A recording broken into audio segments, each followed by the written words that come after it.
retour sur le plateau de TV Finance et c'est l'heure des Market Movers, les valeurs à suivre. Nous allons retrouver, vous le voyez, Bernard Prat-Zesclos. Bonjour Bernard. Bonjour Roseline. Vous êtes le fondateur d'Ewinvest et on va commencer par la valeur Carrefour. Tous les signaux sont au vert pour le géant de la distribution qui a présenté des résultats impressionnants la semaine écoulée. Carrefour dont la valeur s'envole de 16% depuis le début de l'année.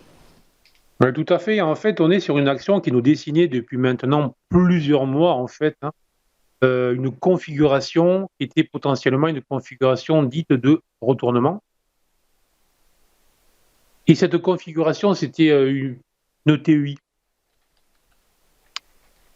Et beaucoup l'avaient fait remarquer. Honnêtement, moi, j'étais plutôt sceptique sur cette valeur parce que c'est vrai que dans un contexte inflationniste, savoir comment les distributeurs réussiraient à s'en sortir, on a vu effectivement avec les résultats que très clairement, ils s'en sortent très bien. Et alors, ce qui est très intéressant, c'est que la configuration qui a été ouverte nous offre en fait un potentiel avec une hausse supérieure à 12%, avec un potentiel en direction des 20,70 euros, autrement dit les hauts réalisés en 2021-22.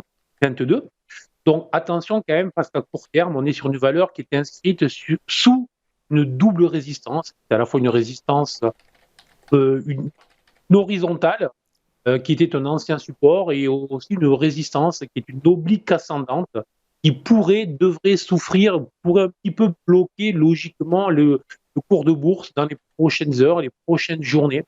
Bon, je ne dis pas de se précipiter, que l'on a un gros signal à l'achat juste en ce moment, mais très clairement, il semblerait que la dynamique ait changé, que le volume soit là, que le regard des investisseurs aussi ait changé sur cette valeur, donc positif à long terme, avec des objectifs graphiques très clairs sur les 20,7. À court terme, il ne faudrait surtout pas repasser sous les 17,10 euros.